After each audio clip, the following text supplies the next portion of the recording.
Welcome to the Astro Psyche. I hope you're doing well. This is your weekly astrology forecast for May 5th through the 11th.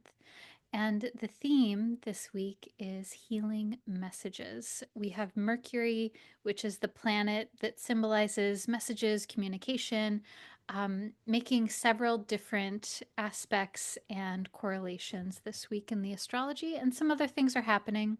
So, we're going to talk about it together.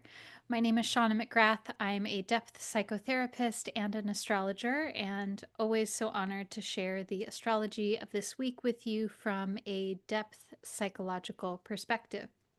So, I do want to say we're in the waxing, growth oriented phase of the lunar cycle. We had our first quarter moon in Leo last week. We'll have the full moon in Scorpio next week. So we're sort of like in that building phase emotionally, this building towards ramping up for realizing things, for feeling things, for um, putting more of ourselves out into the world. And that's going to look a variety of different ways depending on what's happening for you. But that's sort of the emotional tone, this building energy as we move toward the full moon in Scorpio that is happening next week. But this week, one of the most central forward facing astrology aspects is we have Mercury making a conjunction to Chiron. And so this is happening in Aries. And Mercury is this planet of communication, of transferring, of communication, of sharing what it is that we have with someone else and then receiving what that person has and taking it into our own mind and this exchange. Mercury is also very connected to travel and commerce and transitions and divination, receiving messages from the other world, so to speak. All of these ways that we connect one thing to another, and all of these ways that we occupy liminal space. This is all Mercury's symbolism and Mercury's realm. And so Mercury in Aries is making this conjunction, meaning that it's coming together at the same place in the zodiac as Chiron. Chiron being the asteroid slash comet that is a symbol of a few different things. So Chiron is most often called the wounded healer archetype or the wounded healer myth, and a part of the mythology of Chiron is that there was a wound that was an immortal wound, something um, that could not be fixed, that could not be wished away, that could not be healed despite many, many efforts. And so Chiron is a symbol of the things that feel tender and vulnerable, the things that feel difficult, the things that hurt. And I want us to be very reflective and mindful when we use this term, the wound or the wounded healer, because I think that it can um, have this sort of pejorative or victim kind of tone to it. Not always, of course, but I think that it can kind of have this um, saying, I am wounded, can sort of put us in a downward or underneath position. And um, when when I'm looking at Chiron, I'm looking at it as a symbol of the places where we hurt or where it feels like um, this thing or this situation is like, ugh, it's like either difficult or it's tender or it needs our tending. It needs to be dressed like a wound. And that there is this continual healing with this situation, whatever it may be. And of course, we all have these areas of life and these situations that we tend to within ourselves, whether that is externally in our life or internally in our being, these things that are places of vulnerability that require us to, in this spiral path, return again and again to bring some loving care there. Um, just as you would with a young child, to bring some care and concern and a gentle touch. And so Chiron holds these things.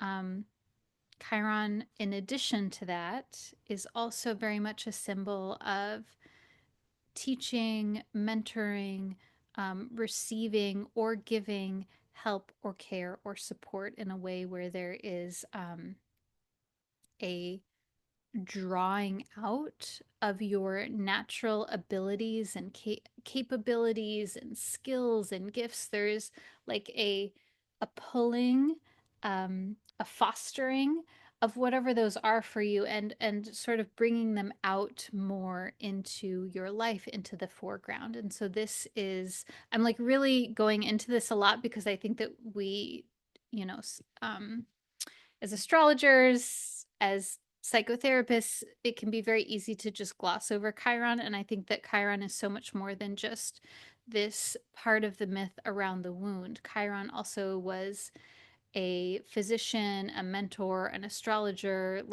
And one of the things that he did for people is he helped them to be more of who they were. And he helped them to hone their craft. And uh, that whenever we have aspects involving Chiron, it can denote where that function, the mentorship, the um, the teaching, the sitting with, the being, the encouraging, that function is activated, whether it's you receiving that or you being that. And that can be more literal and physical in life, or it can be like the internal function, the internal part of you that is like, yes, okay, there's something emerging from me, or I'm assisting others in helping them becoming more of themselves. So, what does it mean when these two come together? So, Chiron moves fairly slowly. Its cycle is through the zodiac is about 50 years or so. So, it has been in Aries for several years. And so Mercury is coming to visit Chiron because Mercury moves much faster. And so, some of the themes that we may experience this week are experiencing healing words or healing thoughts, healing messages. These thoughts or messages may arise from you internally. It may come about via realizations or kind of like chewing on an idea and then something arises for you. It may come via dreams or synchronicities. For example, one of my favorite synchronicities is that you're like walking down the street or you're sitting having lunch somewhere and you overhear a conversation, and they're like, even just getting a little snippet, it feels like that conversation is commentary on your life in some way. I don't know if that's ever happened to you. It can be walking down the street and maybe you see a sign, um, like a vendor sign or something like that, and it has an image or a word that just jumps out at you and it feels like it's commentary on whatever it is that you were thinking. That to me is very Mercury Aries, especially in this time period where we have Venus and Neptune still very close to each other. So it's like everything around you is this potential for a message to come through. And we decipher that through noticing what strikes us, what we feel impacted by. And so this is like really the nature of synchronicity, and the way that the psychoanalyst Carl Jung described it is it's this external situation, something happens or we see something, and then we have an inner experience of like, whoa, or just it like feels important. And sometimes that is subtle, but it's like we notice it in a way that feels more like it kind of I don't know, I think it's different for everyone, but for me, it's like, uh, it's almost like the words are like jumping off the screen in 3D for me, or like they're loud, so to speak, in my mind.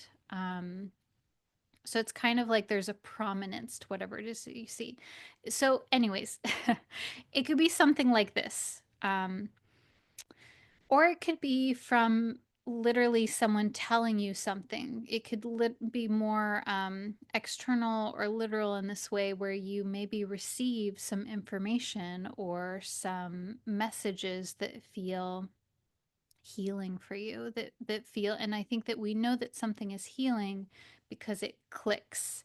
It clicks, it feels, even if it feels like gosh, I've had this where um uh I had a therapy session not too long ago where I'm like talking about something, and then I'm like, "Oh, I like realize something," and it feels sort of like um confrontational in an inner way, but it feels like right. There's like a click to it. So it could be something like that, where maybe you receive some information or someone tells you something, or you think about something that's like, oh, there's an interlocking and integration. Like this is really the root of the word healing, or to heal, is it's rooted in the word wholeness. And not that not that you were not whole before, um, and not that you suddenly receive something and then you are suddenly whole and complete, but it's sort of, I think of healing as this process of like gathering parts of ourselves, um, remembering parts of ourselves, realizing parts of ourselves. And I think that this is sort of the beauty and the magic of having a self-reflective process in your life, is that um, we're constantly collecting parts of ourselves and realizing and remembering. And so I think there's something that this week with Mercury and Chiron that is very much amplifying that process, and particularly around thoughts or communication. I think that this can also, so yeah, this can also be where, because I do want to say here too, I think in the world of astrology, we can, myself included, we can get very uh, like excited about what's going to happen. Like there's an event, and that like something is going to happen or something did happen. And um, the more that I study astrology, the more that I realize that sometimes there are events, something that we can like point to and say this happened. But sometimes our experiences, as they correlate to the astrology, it's more like a mood. It's more like an emotional tone. It's more like what we're thinking about and what we're feeling. And of course, sometimes events arise from that, but sometimes it's just kind of like what's on your mind. And so this week, what is on your mind? You might be reflecting on a situation where there is discomfort, or like kind of like trying to figure something out, like I have this thing that it's just I can't quite, like this is very Chiron, like it's like this thing that I just can't quite fix. um and so you might be letting this rumble tumble around in your head in order to bring some healing or some comfort or some soothing to this scenario. And I'm going to talk more about that when I get to the reflection questions. Also, this week, there could be this theme of receiving words of wisdom or advice, or maybe connecting with a teacher or mentor. And again, this can happen externally. It can also be like connecting with your, um, in uh, in psychological terms, we would call this your inner mentor, your inner teacher, that part of you that maybe has um, collected, uh, sort of like collected what your image of a teacher or mentor or helpful person is to you. Um, and you may also simply find the exact assistance that you need this week. Or you may be inspired to offer assistance to other people in some way. And the last thing that I'll say about Mercury with Chiron is that um, a part of Chiron's symbolism is also this like edge between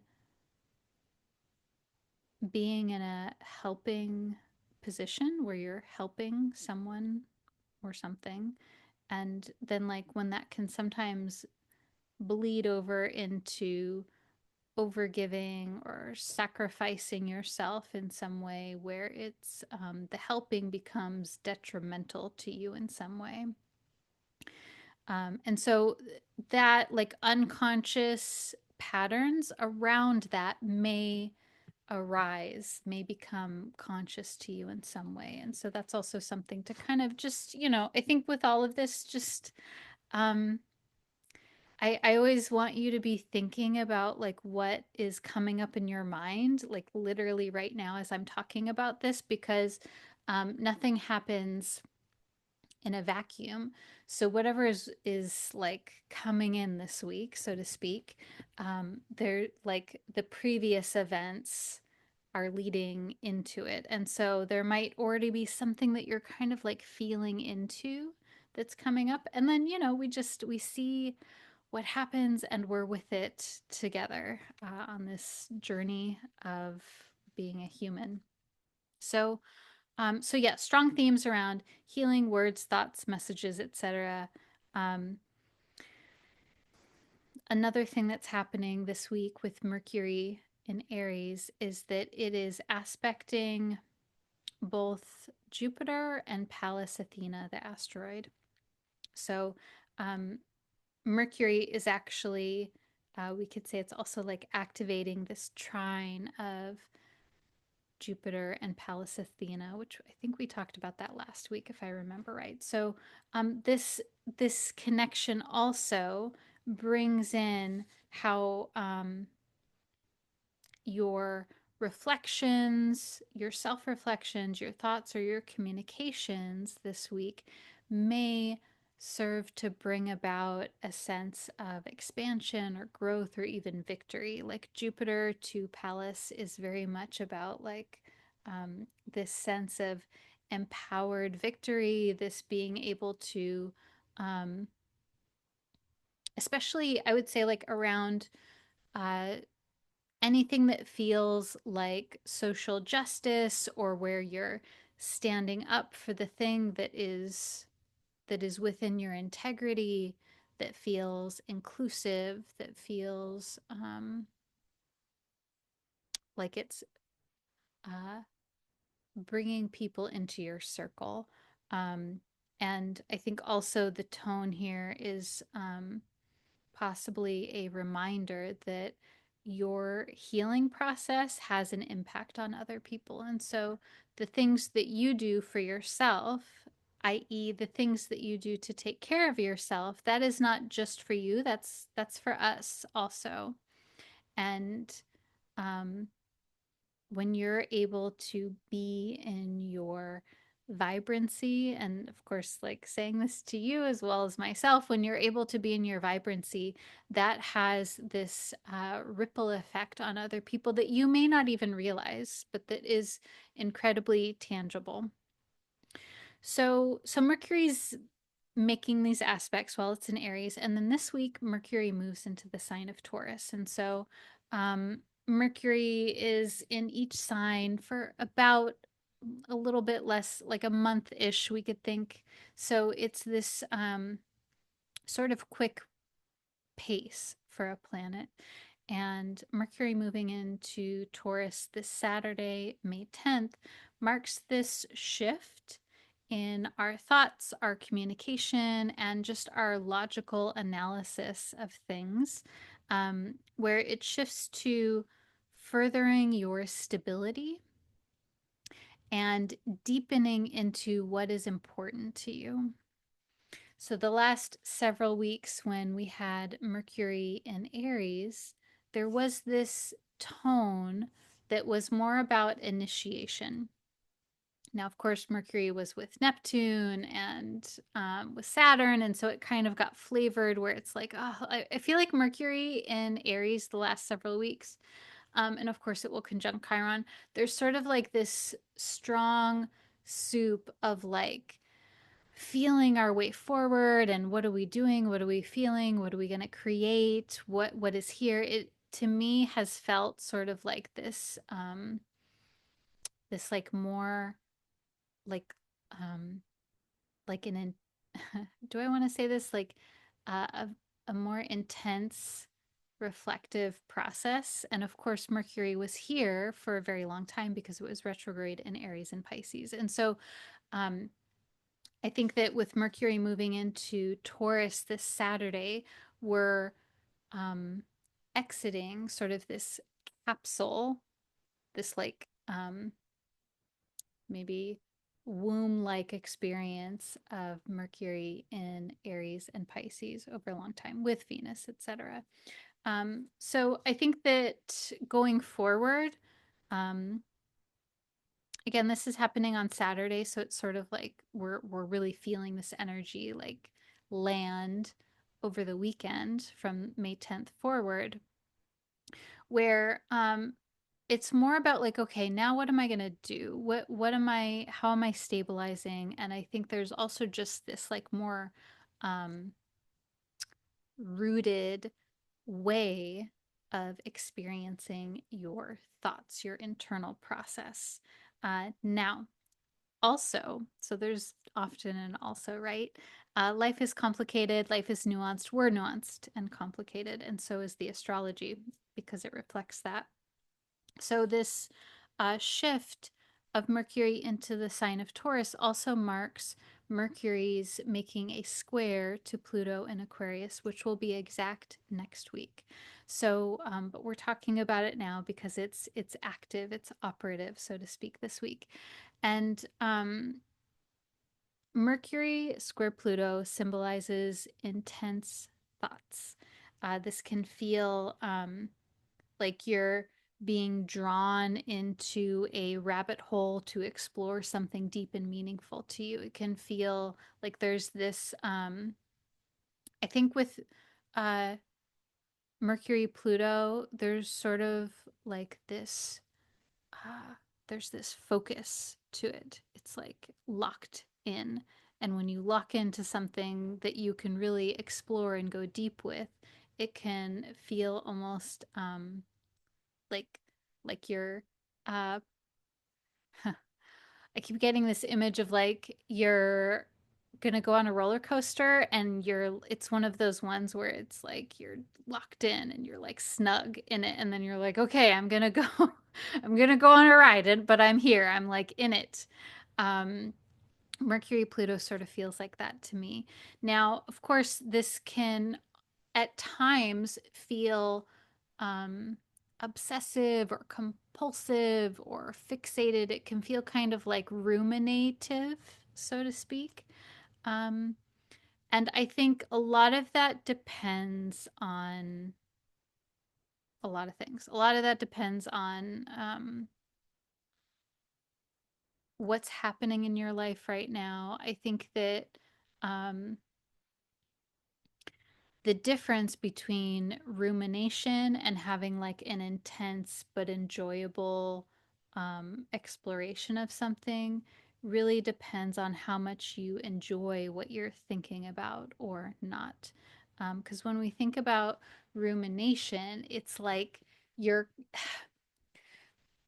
often rumination kind of feels like you're circling the same thing and you can't like get any satisfaction. Um, you can't like feel a sense of completion.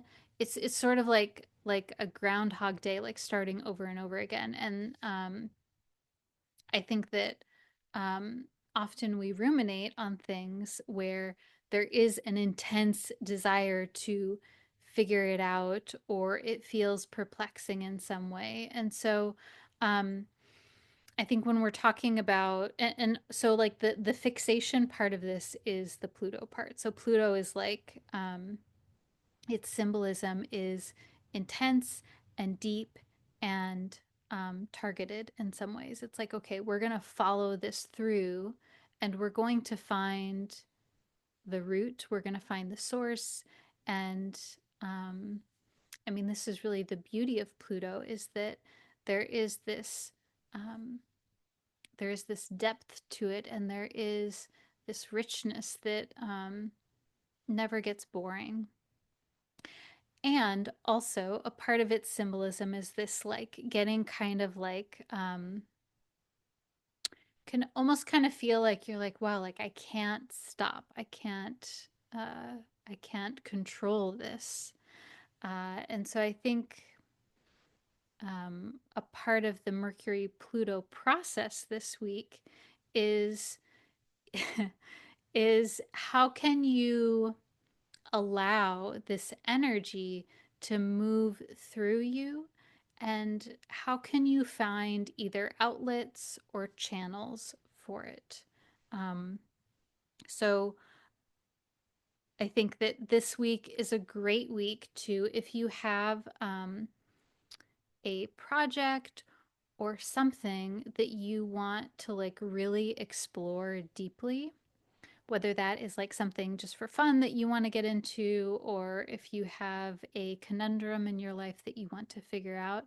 I think this is like actually the next couple of weeks are really great for like saying to yourself, okay, I want to sit with this, and not like I want to figure it out and I want to find the answer, but like approaching it as like, okay, like what wants to emerge here, and how can I create this this pathway, this outlet via having time and space to contemplate.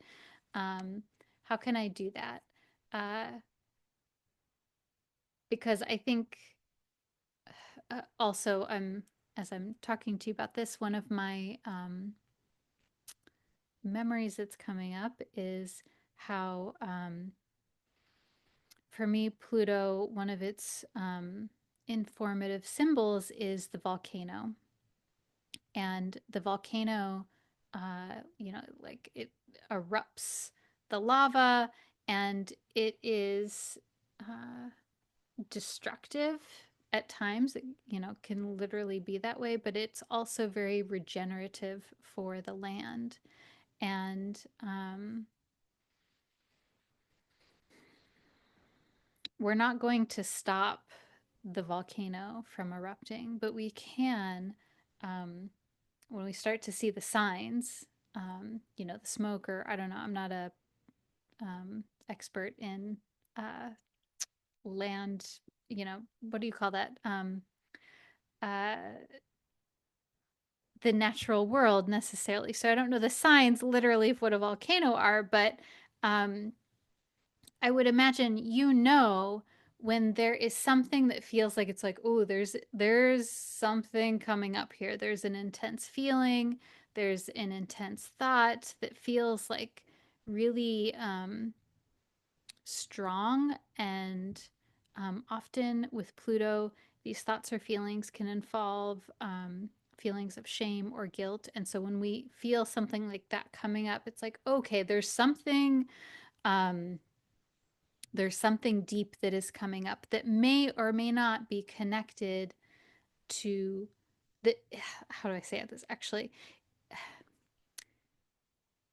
The origin point of this shame or guilt or like very intense feeling, it might be yours, but also not yours. It might be also like something that is collective that you have inherited or that you have experienced that's coming up. And so we want to prepare and make space for that to arise, for it to exhaust itself, so to speak, and then um, see what happens when it arises.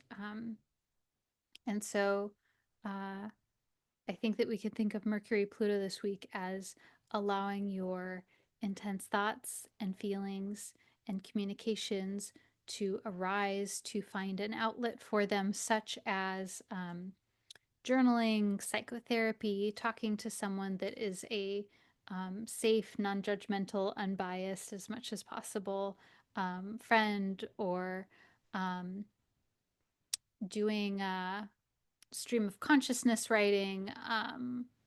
What else did I want to say? There's something else. Doing, oh yeah, talking to your, um, taking like a voice memo note into your phone, recording your thoughts, uh, anything to kind of like allow there to be this like channel, because like something is coming out here. And um, I think where Pluto and particularly Mercury Pluto can get distorted is if there's like a blockade, if there's like a blockage um, that is preventing things from flowing. And that's when things start to get like a little funky, and it's like, oh, like why do I feel so why am I trying to like control this person? There, it's like the Pluto energy is going to be there somewhere. And so um those are some of my thoughts on Mercury square Pluto. Maybe I'll have more next week and we'll talk about it. But um, I think that, so I don't know that that will be your experience, but I want to name the full spectrum. And I think that Mercury square Pluto, there's also a lot of potential for really being able to see or to hear or to sense through to the heart of something. There's like a piercingness to Mercury Pluto. And I think this is also a really beautiful week for really cutting through any BS, or like you can really get very deep, and especially because we're talking about Mercury, it's a depth of understanding. It's a depth of knowing. And I think Pluto also is a symbol of healing, like Chiron, where Pluto is about the healing that happens we when we move towards the things that feel um, emotionally scary or taboo, or the things that we don't want to admit, or that we try to like circle around what we might not know, what we might be unconscious of. And that there can be this this very like rich healing and wisdom that comes in through that process. Now, also this week, so also involving Pluto, Venus in Aries is making a um, supportive aspect, sextile aspect to Pluto and Aquarius. And so this just adds a little bit of support and assistance on your healing journey. Um, I think that Venus sextile Pluto tells us that there's a sense of flow, Venus, when you are real about what your experience is right now, Pluto. Now, of course, always using your judgment to discern the safety, that like the emotional safety and what feels good to you in the moment. Um, but I think that Venus sextile Pluto, there's this theme this week about healing that happens, connection that happens, again, either with others or with yourself, when you explore the feeling beneath the feeling. It's like if you're feeling angry, um, what's under what else is there? What is underneath that? Often there's like a multiple nuance of things underneath that. And then last aspect that I'll share with you this week, and then we'll go to some reflection questions in the tarot. Um, so this week, Mars in Leo is making a square to Vesta, the asteroid Vesta, in the sign of Scorpio. And Vesta is, its symbol is literally the fire, the hearth fire. Um, in ancient times, the fire that was constantly lit either at the center of the home or in the center of the city. And um, Vesta's symbolism is around the regular, consistent, devoted tending to that inner flame, that inner fire, that inner spark. And Mars, of course, is about taking action, being direct, uh, fighting for or standing up for someone or something. And so, with this particular, and so this is also a square aspect. So, there's a little bit of like oomph and propelling you toward or into something. It feels like sort of this. It feels like an active kind of aspect to me. So Mars square Vesta this week is about uh, taking action on the things that you feel are important to you, that you are devoted to, or that you want to be devoted to, these things that feel sacred to you. It's also about tending to the things that keep you alive and vital and energized. Um, the things that help you move through the everyday, your everyday life. But not the things that are like, oh yeah, like I have to do this or I should do this. It's like tending to the things that like really keep you like this inner feeling of like awake and alive and here and present. Um, I think it's also a symbol of bringing your power and enthusiasm to a situation. This, like, yes, like I'm in it, I'm here. And I think that Mars Vesta also brings together our passion and our ability to hold space for ourselves or for others. The fire, like um, it's not just fire, Vesta, it's the the fire that we gather around. So it has this sort of like almost sun-like quality to it, but in a way that's um, more of your daily life. Like, so what helps you orient around the things that are important to you? Okay, so I have some reflection questions for you to think about, to reflect on, to journal about this week. Reflection question number one is: what insights are you seeking this week? And I think that feels important to name because it's like, okay, like what if you if you did receive answers or information or insights, what would that be? What is it that you're really looking for? And to maybe think about naming that. Reflection question number two: what messages are emerging through you? So, what is happening that maybe you could think of? I think at the root of this question, what messages are emerging through you is how can you look at your life symbolically? What's happening in your sphere? What's happening in your body? What's happening in the world around you? Um, or like what's happening in your mind? Like how is what you're thinking about a message for you? And reflection question number three: what what needs regular tending in your life right now? And uh, whatever that is, how can you bring more ritual or sacredness to that?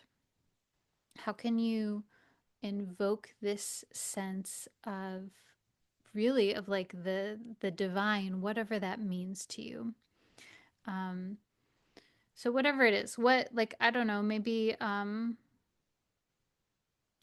you have like a an organizational project, like you need to like organize or clear something out, or maybe you have a repair that you're like, oh, I just can't even deal with that. Or um maybe it's something more day to day. Actually, like Vesta is very much about like the things that need like our very consistent regular tending, like tending to the fire, the hearth fire. It requires that like you can't just like set it and leave it alone. It's like, okay, like watching it and putting some new wood on the fire, and then like, okay, like does it need to just be like stirred a little bit, maybe like one log, not a lot. You can't just like heap a bunch of stuff and be like, all right, it's good. It's like this tending. And I actually really feel the the Chiron phenomenon in this too, because whatever it is that is this like vulnerability, these things that hurt, they also require this dedicated tending.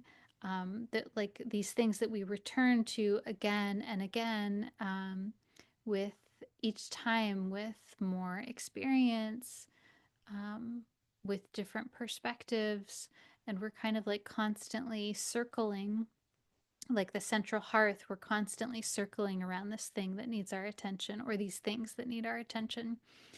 Um, and so I don't know, maybe it's health, maybe it's finances, maybe it's a job search. Like, how can you tend to this thing in your life that is important to you, and um, create a sense of um, like that, even invoking sacredness in something? I think there is this, we do that through showing up again and again as much as we can when we need to. Okay.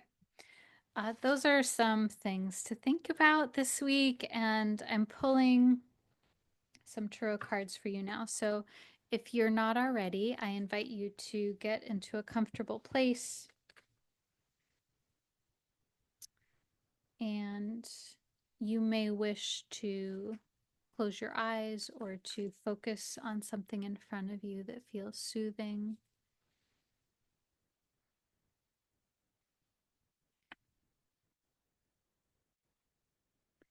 And if you like, you can imagine that you're contained within this beautiful protective space bubble, this beautiful bubble of vibrant light. And this light can be any color that feels appropriate for you right now. And so, um, this beautiful protective space bubble is infusing its energies, its light into you, through you, around you. This is a beautiful time to request the presence of your spiritual guidance team, your ancestors, um, whoever or whatever you feel a connection with, this that may be a benevolent, guiding presence for you. Ask that they're here with you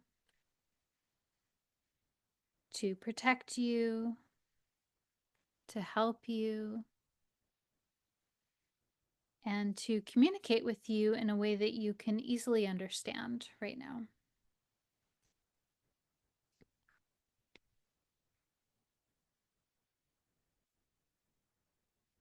Good. And then draw your focus into your heart space, center of your chest. Just noticing the energy there. And from this place, maybe a wondering, a curiosity, a question arises for you.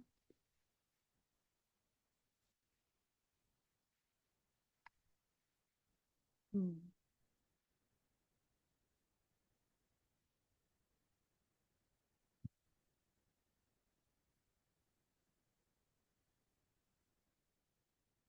So I'm picking 3 cards. You may wish to pick a number between 1 and 3 to have that card be special to you. Okay, so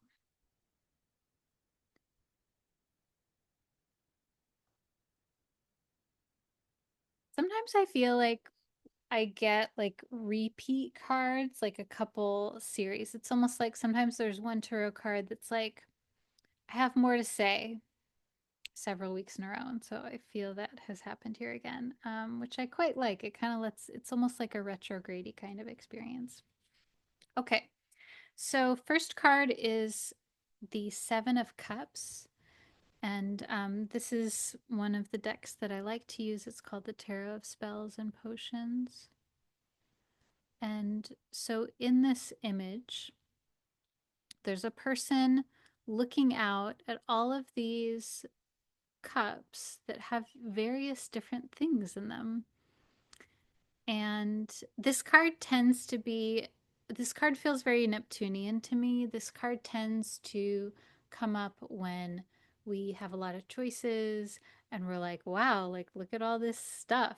And sometimes it's like, look at all this stuff and it's like really exciting. Sometimes it can be kind of overwhelming. There's always a sense of like, with this card, a component of known and unknown. And there's always kind of like a quality of like glamour or illusion where it's like we don't quite know what actually is there entirely. Um, and it's like you're just like looking. So I don't know if, especially if this is your card, there's a lot of options here. There's a lot of options, and some of them might kind of be like intangible or up in the air. Um, you might be in a process of trying to like sort through the decisions. Um, what else do I want to say about this?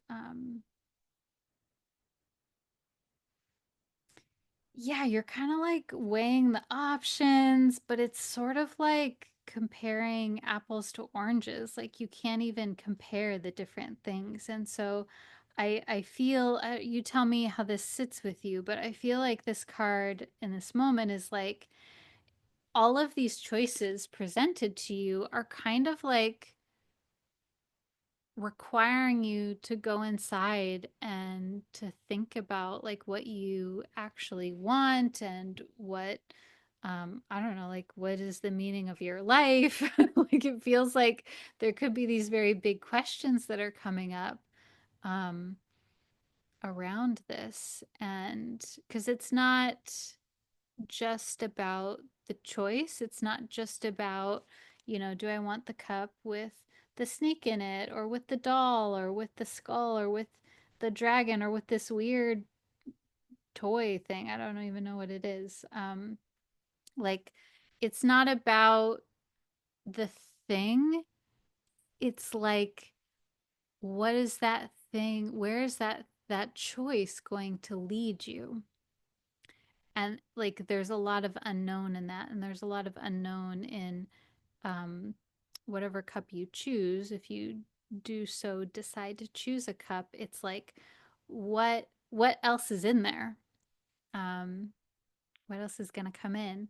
And so yeah, this is like a very contemplating Neptunian kind of card. So we may go back to that in a second, but I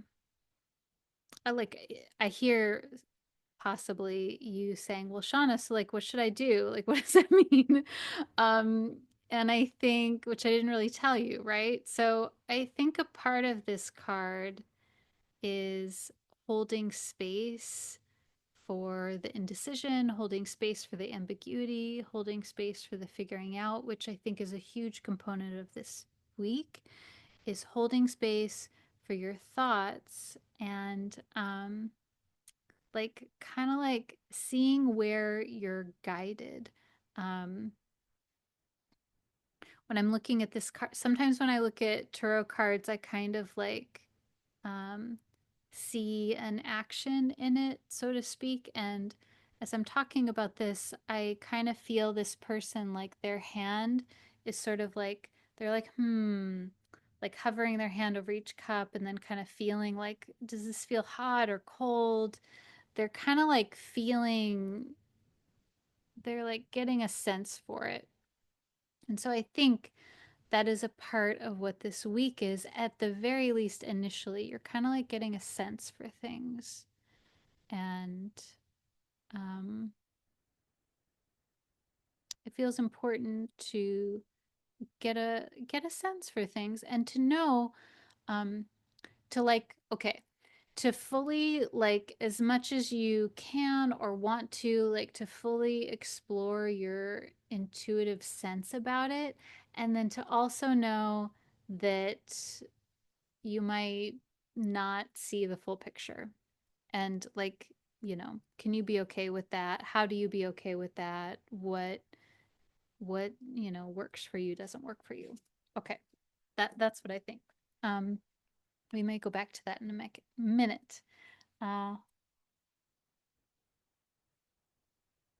Second card is the Sun card. And in this image, there is a person sitting out the excuse me, a person sitting inside, and they're looking out the window at the sun.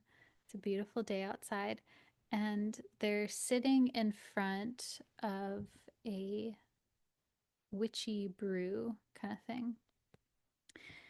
Oh, and they're sitting on a little like rocking horse unicorn, which looks super adorable. Um, and so yeah, they're just kind of like sitting on this little rocking horse, and they're like very daydreamy. Their mind is elsewhere. So the sun, to me, is a couple things. The sun is such a it's a card around confidence and encouragement and staying optimistic and like looking for the well, I was going to say looking for the light, but that feels sort of like spirit, that feels like it could be spiritual bypassy to me in a way. So not like I think the sun, it's not like, oh yeah, just be positive and everything's great. It's not like that, but it's like gosh, it's so interesting actually that we were talking about Vesta and the hearth fire and that we get the sun. And this person is literally sitting at this like bubbling pot that it looks like they're um, tending to this pot, but they're like wishing they were doing something else. So maybe there's something there. Um, this card is about remembering that you are okay, remembering and connecting to that part of you that has this youthful confidence. And what else do I want to say about this? Um, yeah, it's like there's such a sense of celebration in this card. There's such a sense of like uh, also connecting with that inner child or youthful, enthusiastic part of yourself. And so it makes me wonder that we initially got the Seven of Cups. There's like this questioning, there's this choice.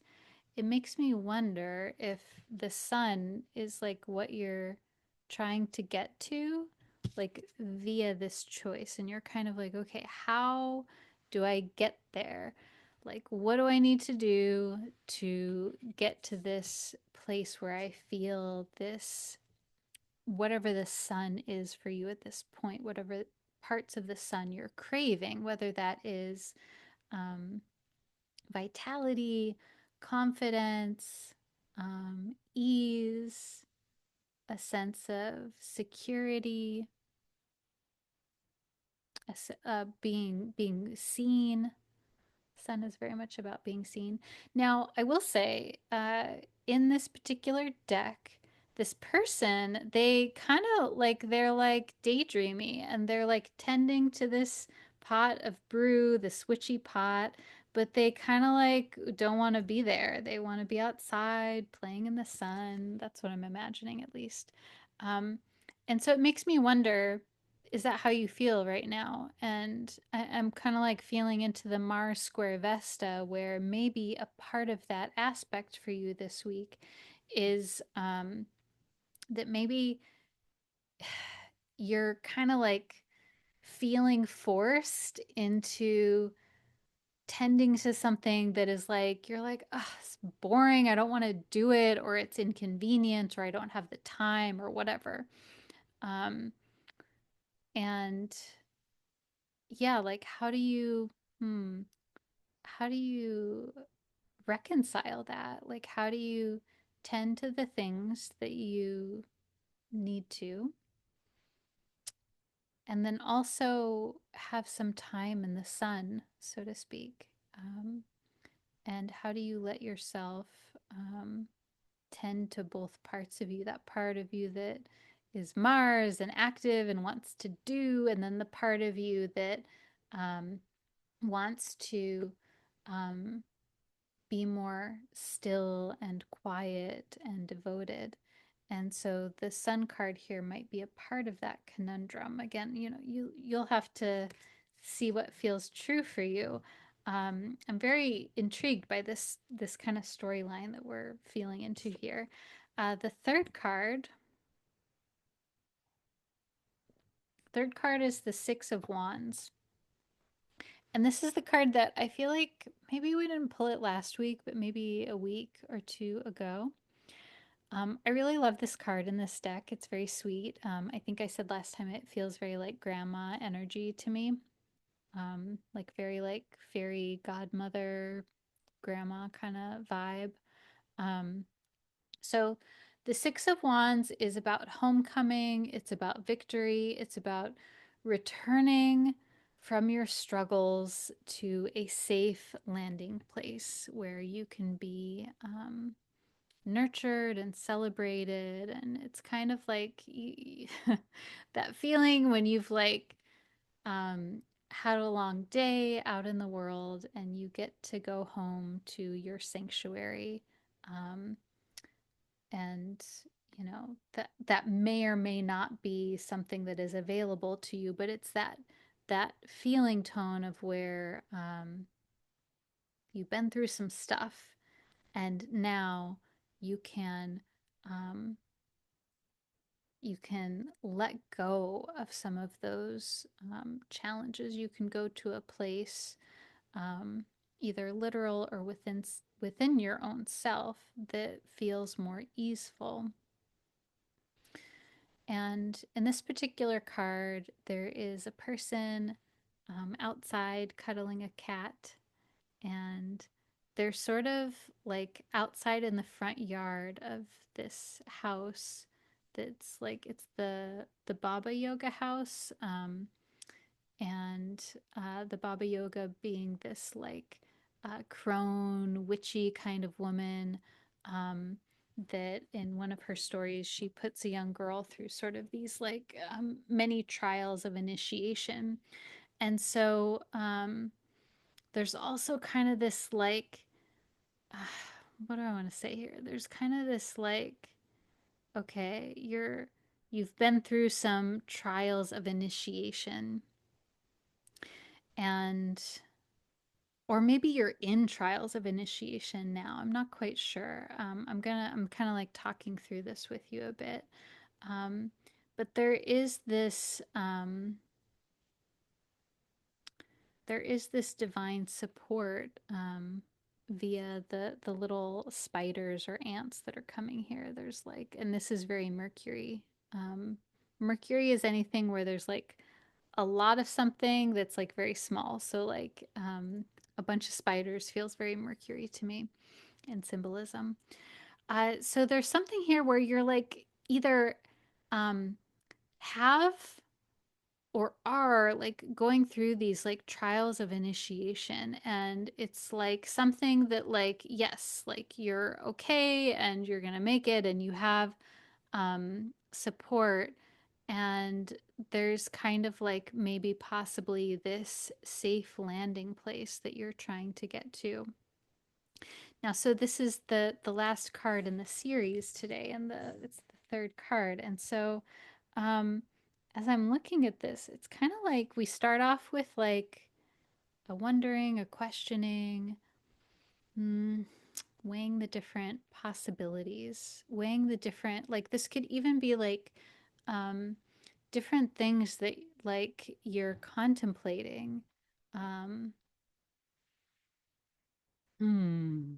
Yeah, there's definitely like this questioning, this wondering initially, um and then there's like almost I feel like the 7 of cups, it's like this person chose one cup, and then with the sun card, the cup becomes this boiling kettle. And so then it's like, okay, like there's been the devotion or the commitment to the thing, and there's this like energy that can come in, but it's also like a mixed bag, maybe. And I kind of like that kind of feels like a part of the 7 of Cups is it's like, um, whatever the path is, it's this mix. And exactly what the mix or the ratio is unclear as of yet. And so you're kind of like going through this journey, you're going through this process.